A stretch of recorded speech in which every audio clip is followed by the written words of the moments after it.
Alright guys, BLM here, back with a new video, and in this video, I'll be continuing on talking about the Mass Effect series, and for the 10-year anniversary of the final game in the original trilogy, we will be talking about Mass Effect 3, which was a very controversial game at the time of its release.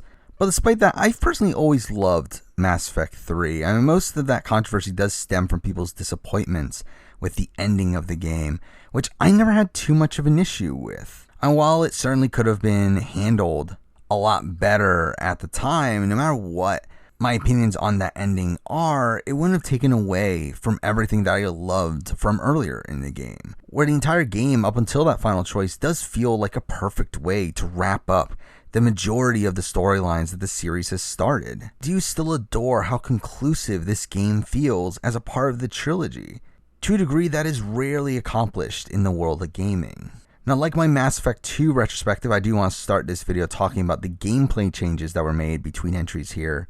Now, like Mass Effect 2, you can import your save from the previous installment in order to play as the same character and with your choices carrying over as well, which adds to the grand scale of the series' narrative and makes it really satisfying to see something that you did all the way back in like Mass Effect 1 having an actual effect on the events of this game. The Normandy obviously returns from the previous game as your main mode of transportation, but also your hub in the game that you can explore and talk to the characters on board the ship, which to me was one of the bigger disappointments in this game from the previous one, where I do feel like they downgraded this system significantly here. I mean, Mass Effect 2 was so focused around the characters in your crew and you learning more about them, having these optional conversations with them on the Normandy, which simply doesn't get a big focus in this game. Now, I do think a lot of that is due to a lot of your crew members being characters from previous installments, so you already know those characters, so there really aren't as many new characters to get to know. However, I will say that I do think there's a certain element of the crew that is handled better in this game than in previous games, in the sense that we do see the characters interacting a lot more. Like, there's a lot more times in Normandy where a certain character would be away from their post and you can interact with them, and through that would lead to a fun character moment that you wouldn't typically see in Mass Effect 2, where like most of the characters in that game are usually at their posts and have more one-on-one discussions. And through that, you do have some fun moments between like Shepard and Ashley, where you just find Ashley like passed out on the floor drunk. You have like Tali getting drunk as well, like not knowing what a straw is. It's like there is some good moments here during the downtime of the game that allows us to see the different side of some of these characters. Though again, it does feel radically different from what I really enjoyed from Mass Effect 2. The layout of the Normandy is similar to that of the previous game, considering it's literally the same version of the ship, though there are some changes like the inclusion of the war room, where you can view your war assets and talk to your war-related allies. Liara takes over Miranda's room and turns it into a base for her shadow broker activities, and through that you can research upgrades and read some private intel. In the med bay, you can take advantage of the main gameplay benefit of having these conversations with your squad mates, in that eventually you do unlock abilities through these conversations that Shepard can learn, despite them not being associated with his class. This game does also have a new floor in the shuttle bay where you can manage your equipment and upgrade your weapons. The galaxy map functions similarly to how it did in Mass Effect 2, though there is a major difference when it comes to the scanning of the planets and the addition here of Reaper-occupied areas. Now, you don't scan each planet for crafting materials like you did in Mass Effect 2. Instead, you have the scan around each system, where to get an asset from the planet, you utilize the scanning function from Mass Effect 2, though through that, instead of crafting materials, instead you get war assets. However, through the use of scanning in these areas, you do catch the attention of Reapers, who will eventually start chasing you in the system, to where if they catch up to you, you end up having to reload checkpoint, which I get the point of the system within the narrative of the game, but I just found this entire element to be really annoying to deal with, where again, it wasn't that tough to run away from the Reapers. Like, if you knew what you were doing, like, it's not a difficult system to manage, but it's just something that I felt overcomplicated the gameplay here to very little benefit. Now let's talk about the war asset system, which the bulk of this game does comprise of building up your military strength to take down the Reapers in the final battle. And finding these war assets by scanning these planets does increase your military strength, which will affect which ending you get, as again it is essentially an indication of how prepared you are coming into the final battle. Now, my most recent playthrough was on the Legendary Edition that did modify this system a bit, as in the original game there was an element of you having to play the multiplayer to increase your rating,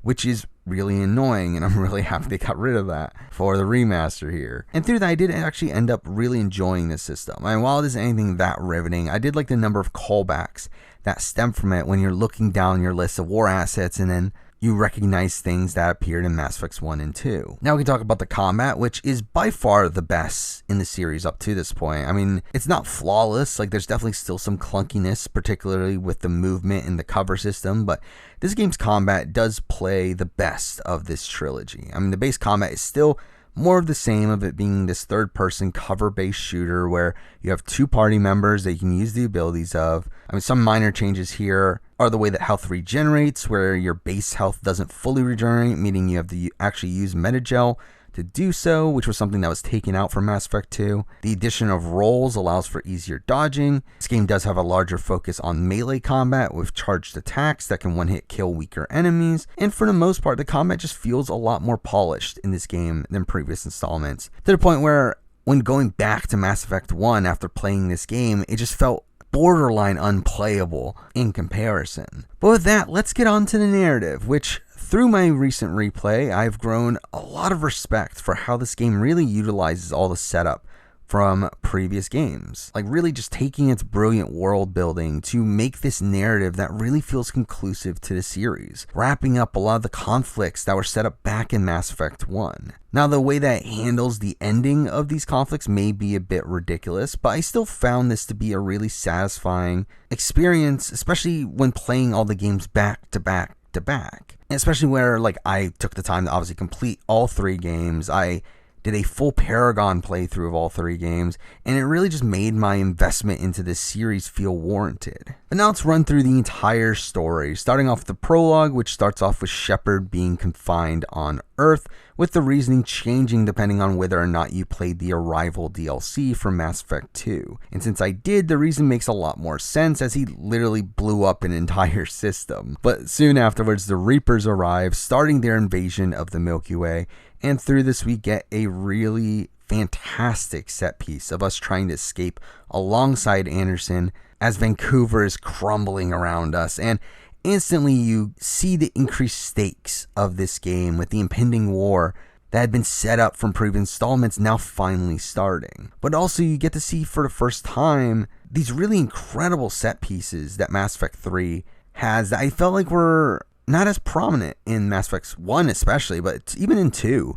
I feel like 3 really bumps up the cinematic nature of the series. But after the end of this section, Shepard is reinstated by Anderson, who stays behind on Earth to lead the resistance there, while Shepard is to gather allies to fight off the Reapers. And while we leave, Shepard is, for some reason, really enamored by this like little kid that ends up being left behind on Earth and dies when his shuttle gets shot down by the Reapers. And this kid does end up being the source of his nightmares moving forward, which I always felt was pretty cliched and just felt like a forced plot line. But after leaving Earth, Shepard gets tasked by Admiral Hackett to travel to Mars, where we face off against Cerberus, who we fight against for pretty much the entire game here, which does feel really bizarre considering we were aligned with them during Mass Effect 2.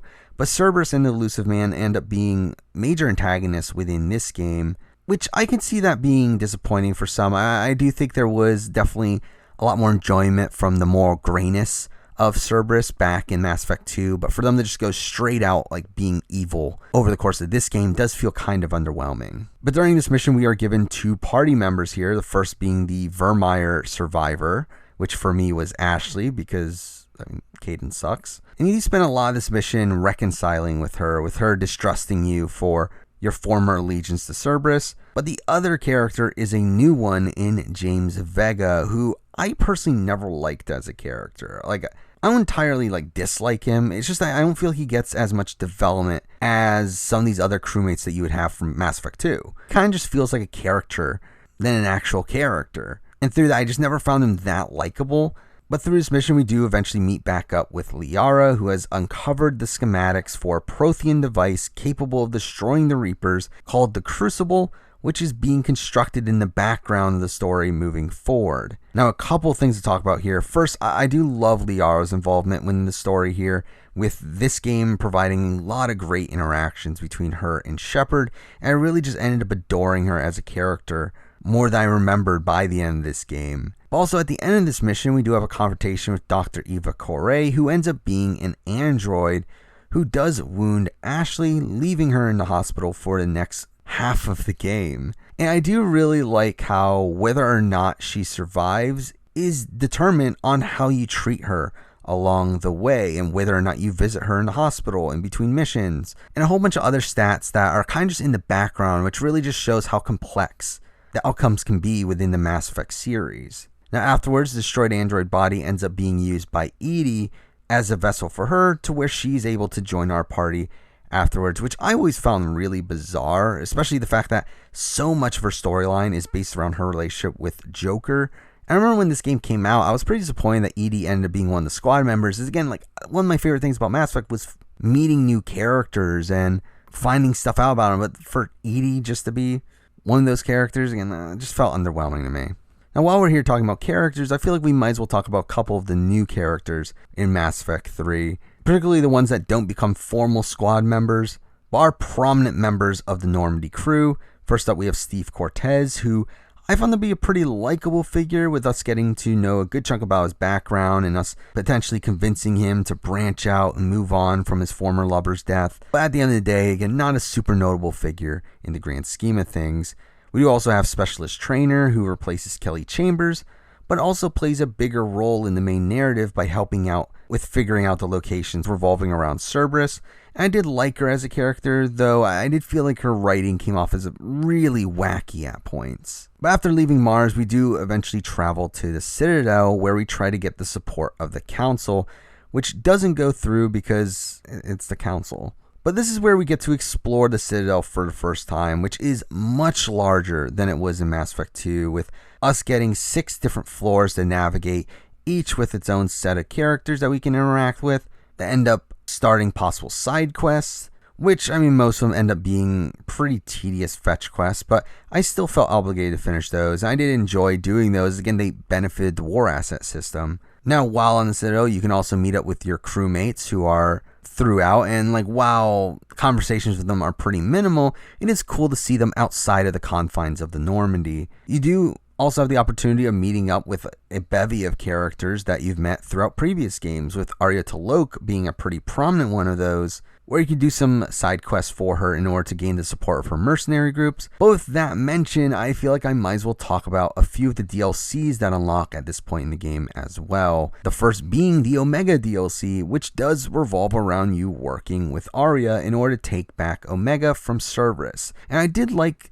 that through this we got more interactions with Arya. And I do feel like your opinion of this DLC really comes down to how much you enjoy Arya as a character. I mean, going back to Omega was cool, though I did feel like these missions went on for a bit too long. I mean, the majority of it is pretty standard combat sections that go on for a roughly 2-hour runtime, and by the end of it I did find it kind of tedious, but overall a pretty solid DLC. Another DLC that unlocks at this point is the Leviathan DLC, which I end up enjoying a lot more. The entire DLC details your journey to find this Leviathan, a being known to have defeated a Reaper, and through that we do some investigation sections.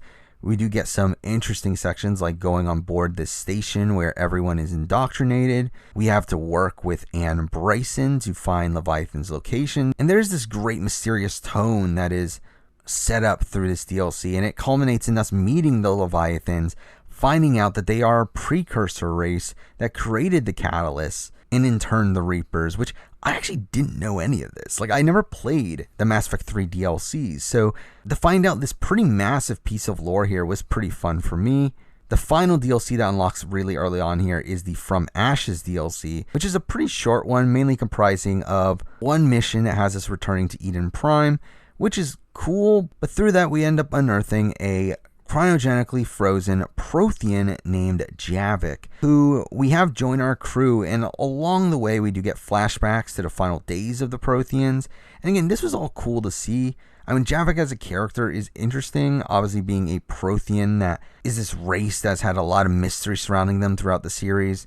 And through him joining our crew, we do get a lot of interactions between him and Liara and him and Tali that I thought were pretty interesting. Though beyond that, he doesn't get that much development. But back to the main story, I mean, from this point forward, the narrative is constructed with these arcs that end up wrapping up a major conflict within the Mass Effect universe. The first of which starts off with us trying to get the support of the Turian fleet by rescuing the Turian Primarch from a moon orbiting their homeworld in Palaven. And along the way, if Garrus survived the Mass Effect 2, he ends up joining our party here, which obviously is nice to have him back. And I do feel like this game really takes advantage of your relationship with him, with some great interactions between Shepard and Garrus, particularly towards the end of the game as the stakes really ramp up, really showing off their bromance if you do play as male Shepard like I did.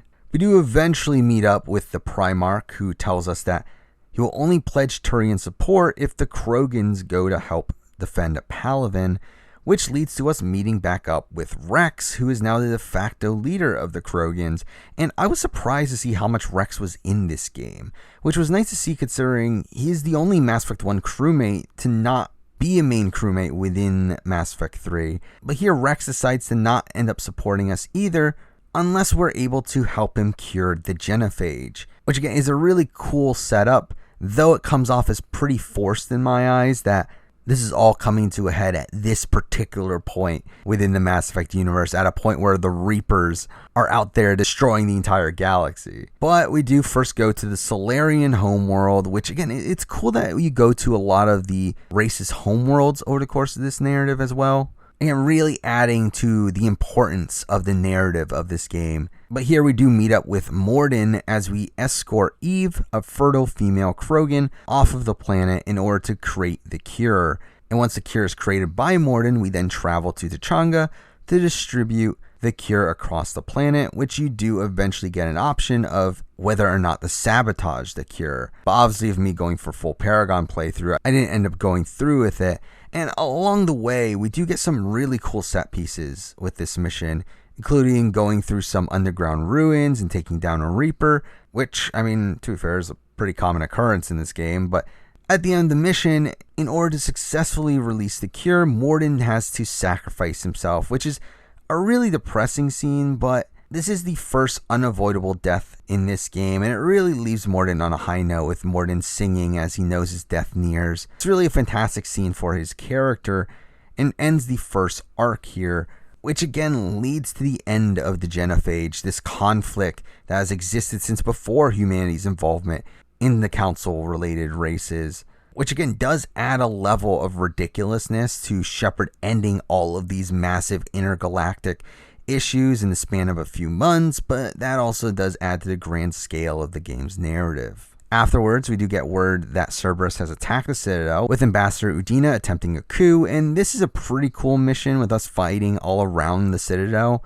but it also provides some really great character moments as well. If Thane ends up surviving Mass Effect 2, he had previously showed up at the hospital, now nearing the end of his life, but during this mission, he ends up helping you fight against Kai Lang, only to be fatally wounded by him, which I guess we should talk about Kai Lang, who ends up being Shepard's rival figure for the rest of the story, though I really just feel like he comes off as a mostly undeveloped henchman for the elusive man here, and I never found him that intriguing of a character. But this mission does end up also deciding the fate of the Vermeer survivor. Again, Ashley in my playthrough, because again, Cadence sucks. But depending on how you treated Ashley before this, and whether or not you visit her in the hospital, and how much Renegade and Paragon you have, you can either have Ashley kill Udina and eventually join your crew, or possibly end up with her being killed. Though now with the coup stopped, you can visit the hospital immediately afterwards to say farewell to Thane, who ends up succumbing to his wounds, which again is a pretty sad farewell and a forced death over the course of this game. But after this, we do get to the final DLC unlocking, with that being the Citadel DLC, which ideally you would play pretty late into your playthrough, but it first unlocks here, and the DLC revolves around Normandy crew getting shore leave, which is bizarre considering it's in the middle of this Reaper war while Anderson is barely surviving on Earth, and we have like Shepard just being handed Anderson's apartment. All this is just really weird, but in the apartment we do get a good amount of audio logs from Anderson learning more about his early life, which is really cool. But the core narrative here does revolve around Shepard and his crew investigating this conspiracy around a Shepard clone. And we do get this cool heist mission at a casino where we do meet an interesting new character in Maya Brooks and eventually have to stop the hijacking of the Normandy. And I did find all of this really ridiculous, but it's all still really fun. I mean, it's really just an excuse for you to see the crew of the Normandy interact for essentially a final time, considering obviously this DLC was released after the main game. But after you complete the main storyline here, you do get to have a party, which is nice to see all these characters having fun despite the ridiculously dark tone of the main story. I mean, this DLC also opens up a new section of the Citadel called Silver Sun Strip, which is a cool Vegas-style area where you get to meet up with most of the other side characters that are alive, with these essentially being your final interactions with them and being a nice way to say goodbye to their characters as well. Now, there are also certain characters that you can invite into your apartment that does lead to similar scenes, though some in particular really do stand out, like Thane's funeral, and you being able to invite your love interest over as well. Again, the core of the DLC is really jarring, departing from the main narrative, but I did like it as an excuse to have some really great character interactions that were mostly missing from the main story. But also at this point, you do have a majority of the side quests available to you, and many of the more important side quests in the game end up leading to you meeting a character from a previous game, if they obviously end up surviving that. There is a mission involving saving biotics from Grisham Academy, where we find out that Jack is now their teacher, which is a nice progression of Jack's character from being this obviously angry loner in Mass Effect 2. I mean, to see her lead this group of students and seeing them as her family and her really just mellowing out felt like a satisfying continuation of our arc. Jacob shows up in a mission involving us rescuing some ex-Cerberus scientists, with Jacob helping them escape from Cerberus. And again, we hear about him starting a family with the leader of that group, which felt like a satisfying outcome for him as well. Both Kasumi and Zaid show up at the Citadel, where Zaid is there. Doesn't have much to do. But Kasumi is involved in a pretty lengthy side quest, but again, her character isn't expanded on that much. Brunt shows up when Rex sends us to rescue a Krogan team, and this leads to some pretty solid character moments for him. But through this mission, we do have to face off against the Rachni again, and can potentially add them as war assets depending on our choices. But through this mission, we do also get this sequence that I thought was pretty fun, where it seems like Grunt is about to sacrifice himself in order to allow Shepard to escape, and we get this really dramatic scene of him fighting off against the Rachni, only for him to end up surviving the encounter anyway. And finally, we do have a mission visiting an Ardok Yashi monastery, where we do meet back up with Samara and deal with her other daughters, who are also Ardok Yashi, and this felt like, again, a satisfying conclusion of Samara's story arc as well. But back to the main story, here we're finally at the second arc of the game that does end another long-term conflict, this time with us trying to get the help of the Quarians by helping them reclaim their homeworld from the Geth, during which we do get Tali rejoining our crew, who rounds out our team, with her being the final member to join. And it is nice to see, again, this large number of Mass Effect 1 squad mates back in our crew here. Out of the 7 members of our crew, 4 of them are people from Mass Effect 1. Obviously, Edie is from Mass Effect 2, so really we only have 2 squad mates here that were previously unknown, with Javik himself being a DLC character. So really ends up being kind of a weird breakdown of the crew here, especially because, like, since most of these characters can potentially die, there is a chance that you end up with only 3 crew members in the game, with Liara, James, and Edie being the only guarantees. But here we do end up boarding a Geth dreadnought, where we end up rescuing Legion, who, depending on how you play this, gets a satisfying ending to his arc as well. After this, we get a couple missions. The most notable of them to me is one involving shutting down a Geth server, and through that mission you get a radical change in the gameplay where Shepard ends up entering the Geth consciousness, and we get this puzzle section of him having to eradicate the Reaper code from the Geth and through this we do learn about the origin of the Quarian-Geth conflict, which do make the Geth a lot more sympathetic of a group, which plays into the decision you have to make in the final mission of this arc, where we aim to destroy a Reaper base on Rannoch to take control back of the planet, which leads to us getting this really over-the-top set piece of us facing off against a Reaper, with us having a one-on-one standoff where we have to use this targeting laser in order to take it down. And this entire section does feel really grand and epic, and it's really all that for a pretty minor boss battle in the game. Again, really just showing you the scale of the game. But afterwards, we do get the conclusion to this arc that can end in a multitude of ways. I mean, first, Legion reveals its plan to use the Reaper tech in order to upgrade the Geth, which we can side with or against. Siding with it does end up angering Tali and can potentially lead to the Quarian fleet being destroyed if you don't stop the Quarians from attacking them, which can lead to Tali committing suicide in grief. But all this can be avoided if you have a high enough Renegade or Paragon score, which obviously I did, which led to a more peaceful outcome with both races surviving, the Quarians stopping their attack, and the Geth being upgraded to further benefit our war.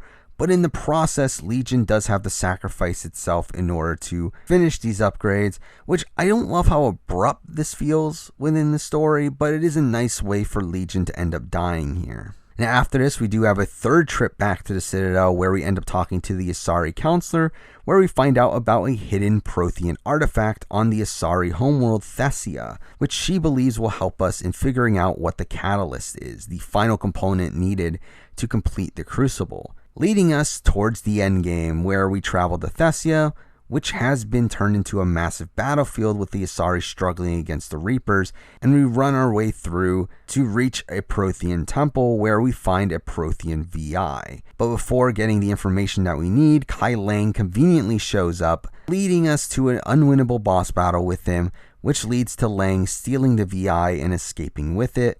But this defeat here for Shepard does really set up the endgame, with us losing Thessia to the Reapers, which leads to some great character moments between Shepard and Liara, and again, really just sets up the stakes moving forward. But after this, we spend the next few missions hunting down Cerberus in order to get the VI back, during which we end up returning to the human colony Horizon, where we find out that it has been turned into a Cerberus lab led by Miranda Lawson's father, in order to research Reaper control technology. And with that, we have our final mission relating back to a Mass Effect 2 character here, with Miranda being here as well in an attempt to rescue her sister.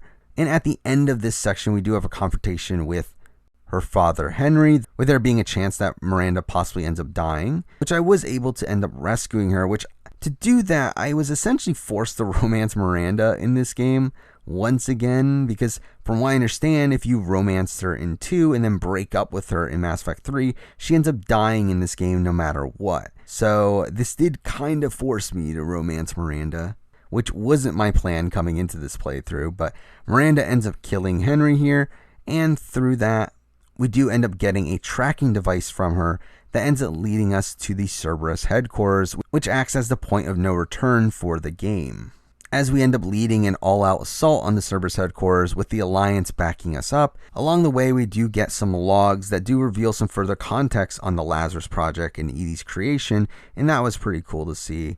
But eventually we do reach the Elusive Man's room, which was, again, cool to enter from a different perspective. We get to actually see it from, again, Shepard's perspective instead of the Elusive Man's. And we do end up finding the VI, only for Kai Lang to obviously show up and us having our final confrontation with him, which is a fine boss battle. I mean, not nearly on the scale of like these previous Reaper fights, but it does feel really satisfying to take him down. And Shepard says this is for Thane when he ends up killing him, which feels like a nice comeuppance for Lang. But obviously that's all determinant on previous decisions made within the game. But again, like, Lang to me just comes off as a pretty generic villain throughout the course of this game.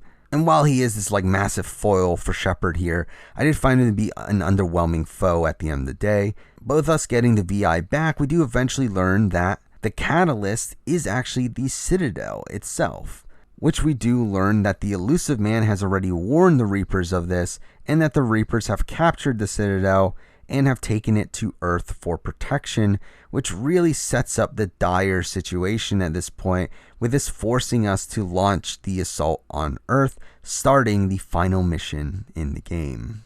Where before we leave, we do have the opportunity to have our final conversations on board the Normandy, really setting up the stakes of this mission. We do have our final farewell with Joker, who I haven't really talked that much about through these retrospectives, but he is a great constant throughout all the games, with him obviously being there as the pilot of the Normandy throughout all 3 games. And again, the farewell between Shepard and Joker did make me feel pretty emotional here, again really feeling like the end of this massive journey. But after arriving on Earth, we do have a series of combat sections involving taking down some Reapers in the middle of the destroyed streets of London, which obviously has this massively dark tone surrounding it, as this really feels like it's the end of the world. It really feels like there's such a small chance of success here. But we eventually do meet back up with Anderson as we plot our final course of action. But before that, I did love this final piece of downtime in the game where we can walk through Anderson's headquarters, which is essentially this block of destroyed buildings, but along the way we get the opportunity to say goodbye to all of our allies. I mean, we do get to call all of our allies that are off Earth, that comprises of former Mass Effect 2 crewmates, and I mean, it is a pretty ridiculous way of saying goodbye to them, but it does lead to some great character interactions. Walking along the base, we do say goodbye to all of our squad mates from this game. We could say goodbye to Rex, we could say goodbye to the Primarch, and all this just felt really emotional to me. With this, again, concluding Shepard's relationships with all of these characters that I've come to love. And following this, we do formulate our final plan with us dashing for a Reaper transportation beam that will take us to the Citadel. The problem is that this beam is guarded by a massive Reaper that ends up shooting down all of our allies along the way. Now, in my most recent playthrough, which I don't think this always happens, but I was able to get my squad mates to safety before entering the beam here, which I thought was pretty cool to see. I mean, it does break up the pacing of the scene, which kind of feels jarring, but I didn't realize that was a thing that could happen. But eventually we do get shot by the Reaper, leaving the Shepard being badly injured, but he's still able to fight his way into the beam, taking us to the Citadel, where we do learn that Anderson made it through as well, and we do catch up to Anderson, where we do have our final confrontation with the Elusive Man, now fully indoctrinated by the Reapers, leading to a really great debate between Shepard and the Elusive Man, where I was able to convince him of his wrongdoings to where he ends up killing himself, a similar fate to what happened to Saren in my playthrough of Mass Effect 1, which I'm pretty sure is a parallel that was done on purpose. And I did find that a pretty conclusive way to end the Elusive Man's arc here, to have all these parallels to Saren, the original antagonist of the series. I do think was overall a good call. I do find it underwhelming that we never actually got a final fight with him though. Like, yeah, it would have been pretty jarring to fight the Elusive Man in a gunfight or fist fight, but with him being such a major antagonist here, for him to essentially just die in a cutscene is kind of underwhelming. But with the Elusive Man defeated and Anderson being fatally wounded along the way, Shepard is now the only one that remains, and he attempts to activate the Crucible, but it ends up not even turning on. Which I do like this short moment of despair that we get here. I mean, considering how much we just sacrificed and how much we had to fight our way through in order to get to this point. But that is when we eventually get lifted to the top of the Citadel, where we meet an AI in the shape of the child that Shepard has been having nightmares about, which again I felt was always really forced. But this is where we learn that this AI is the true catalyst, being the creator of the Reapers. And we do get this really great lore dump here, learning the true purpose of the Reapers, and we are finally given the final choice in the game, and that leads to so much controversy. Now, what endings you can possibly get does end up changing based around your military strength, where even minor differences between endings are affected by this. Now, with the extended cut DLC, you can simply not make a choice here, but that really just leads to an underwhelming outcome of the Reapers winning and the cycle beginning anew. But as for the real choices, you have the choice of destroying the Reapers, which is the only outcome that can possibly lead to Shepard surviving. But for me, I never felt like that was that satisfying of an ending considering the context we were just given on the Reapers. But this is the most straightforward ending, considering this is the one that we've been fighting for the entire game.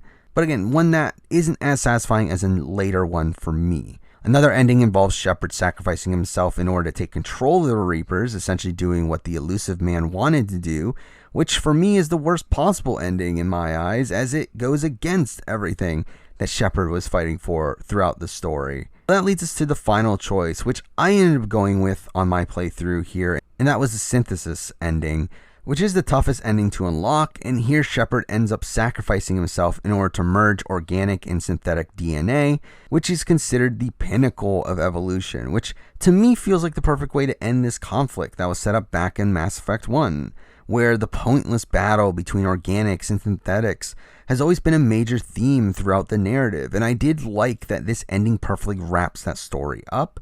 Now I do understand the criticism with these endings, where for a series that was so reliant on player choice having major effects on the narrative, to have the entire story come down to this final choice with no real ramifications from previous decisions you made can be underwhelming. But for me, it isn't really enough to ruin the entire game, especially when I did like how most of these possible endings were handled on their own right. Now either way, the game does end with the Normandy attempting to flee from battle where it crashes on an unknown planet, and we do get a post-credit scene where we see an individual named the Stargazer telling the story of the Shepherd to a young child. And while this scene does come off as painfully generic to me, I do feel like this also felt like a nice way to say goodbye to Shepard, with him still being a notable figure eons in the future.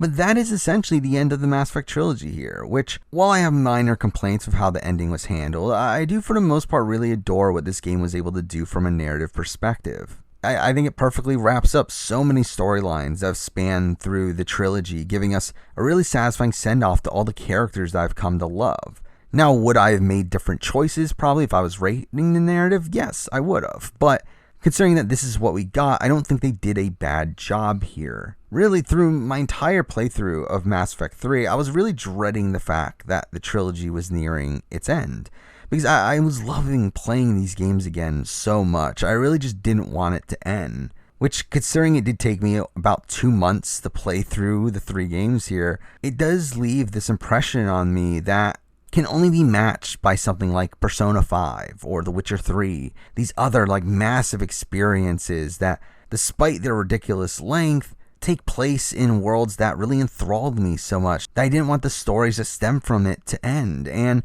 in particular, Mass Effect 3 here, there are so many moments throughout this game that made me pretty emotional, considering how epic of a journey this game puts you through. And by the end of this playthrough, I do have a serious debate for me personally of which one is better, this game or Mass Effect 2. Which historically, Mass Effect 2 has been one of my all-time favorite games. And while I do think Mass Effect 2 does execute on what it tries to do better than what Mass Effect 3 does, I do think there's an argument for Mass Effect 3 here, with it being a game that attempts to do so much more, especially from a narrative perspective, while also having minor improvements to the gameplay. So with that, I can say that I thoroughly enjoyed my replay of Mass Effect 3, and those are most of my thoughts on it. But we're not done yet. There is still one more major entry in the series to talk about here. I will be doing a retrospective of Mass Effect Andromeda as well for the 5-year anniversary of that game, so stay tuned for that. But for now, that concludes my thoughts on the Mass Effect trilogy. Thank you for watching.